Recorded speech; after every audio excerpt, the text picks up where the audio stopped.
नमस्कार साथियों, स्वागत है आप सभी लोगों का आपके अपने चैनल RRR क्लासेस पे। तो आज की क्लास में हम लोग गुलाम वन से संबंधित जितने भी इम्पोर्टेंट क्वेश्चंस एग्जाम्स में पूछे जाते हैं वो सभी को डिस्कस करने वाले हैं।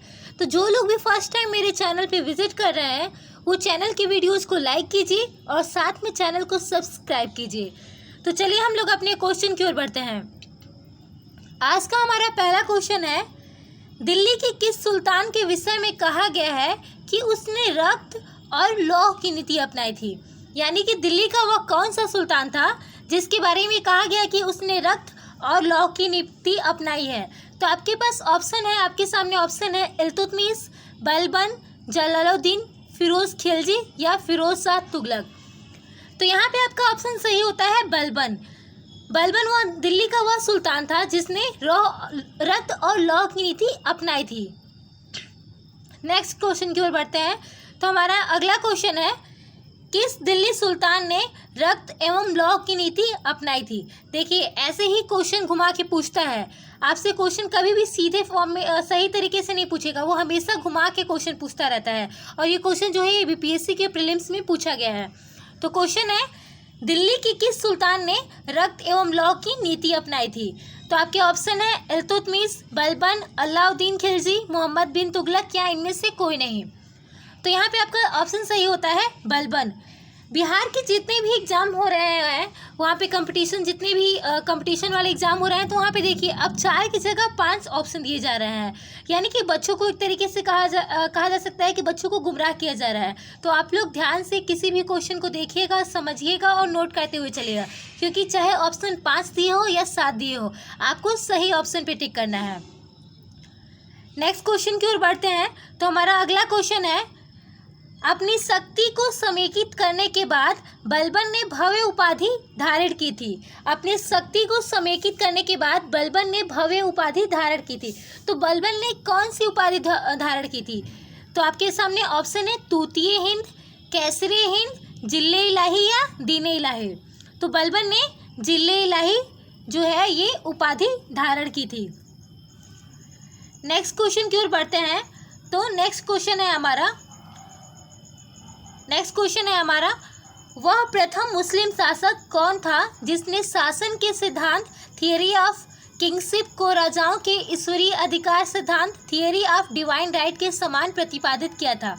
आपके ऑप्शन है कुतुबुद्दीन ऐबक, इल्तुतमिश, बलबन, अलाउद्दीन या उपयुक्त में से कोई भी नहीं या इनमें से एक से अधिक। तो देखिए आपके सामने 5 ऑप्शन दिए गए हैं। तो यहाँ पे आपका जो ऑप्शन सही होता है वो है बलबन। बलबन ने क्या किया था, वह मुस्लिम शासक था जिसने शासन के सिद्धांत को राजाओं के ईश्वरीय अधिकार के सिद्धांत के समान प्रतिपादित किया था। तो इसी के साथ नेक्स्ट क्वेश्चन की ओर बढ़ते हैं। तो नेक्स्ट क्वेश्चन है हमारा, निम्नलिखित में से किसने भारत में प्रसिद्ध फारसी त्यौहार नौरोज को आरंभ करवाया था। ये आपके सामने ऑप्शन दिए गए हैं बलबन, इल्तुतमिश, फिरोज तुगलक या अलाउद्दीन खिलजी। ये देखिए आपके लिए बहुत ही इंपॉर्टेंट क्वेश्चन है, ये IAS के प्रीलिम्स में पूछा गया है 1993 में। तो आपका क्वेश्चन है, किसने भारत में प्रसिद्ध फारसी त्यौहार नौरोज क्या है, फारसी त्यौहार है, और ये नौरोज को किसने आरंभ करवाया था। तो आपके ऑप्शन है बलबन, इल्तुतमिश, फिरोज शाह तुगलक या अलाउद्दीन खिलजी। तो यहाँ पे जो है आपका ऑप्शन सही होता है बलबन ने इसे आरंभ कराया था। इसी के साथ नेक्स्ट क्वेश्चन की ओर बढ़ते हैं। नेक्स्ट क्वेश्चन है, निम्नलिखित में से कौन सा कथन बलबन के संबंध में सही नहीं है। तो यहाँ पे देखिए सही नहीं है पूछा है। तो आपके ऑप्शन आपके सामने दिए गए हुए हैं। पहला है, उसने नियामत ए खुदाई के सिद्धांत का प्रतिपादन किया था। सेकंड है, उसने इक्तादारी व्यवस्था का प्रारंभ किया। थर्ड है, उसने तुर्कान ए चहलगानी का प्रभाव समाप्त किया। और फोर्थ है, उसने बंगाल के विद्रोह का दमन किया। तो इसमें पूछा है कि बलबन के संबंध में कौन सा कथन जो है वो सही नहीं है। तो यहाँ पे आपके ऑप्शन जो है ये सेकंड जो है ये सही नहीं है। उसने इक्तादारी व्यवस्था का प्रारंभ किया था, क्योंकि उसने इक्तादारी व्यवस्था का प्रारंभ नहीं किया था। तो यहाँ पे आपका सही नहीं है बताना है, तो आपका ऑप्शन बी सही होता है। अब आप लोग जानिए कि इक्तादारी व्यवस्था है इसका प्रारंभ किसने कराया था। तो इल्तुतमिश ने इक्तादारी व्यवस्था का प्रारंभ कराया था? आप लोग नोट करते हुए चलिएगा। इल्तुतमिश ने किस का प्रारंभ कराया था? तो इल्तुतमिश ने इक्तादारी व्यवस्था का प्रारंभ कराया था। तो यहाँ पे आपका ऑप्शन कौन सा सही होता है? बी सही होता है। नेक्स्ट क्वेश्चन की ओर बढ़ेंगे। तो नेक्स्ट क्वेश्चन है हमारा, निम्नलिखित सुल्तानों में से किसने गढ़मुक्तेश्वर की मस्जिद की दीवारों पर अपने शिलालेख में स्वयं को खलीफा का सहायक कहा है?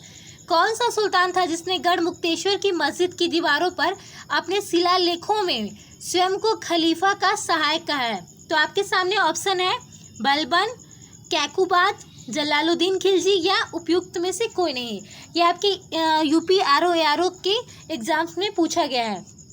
तो यहाँ पे आपका ऑप्शन सही होता है बलबन।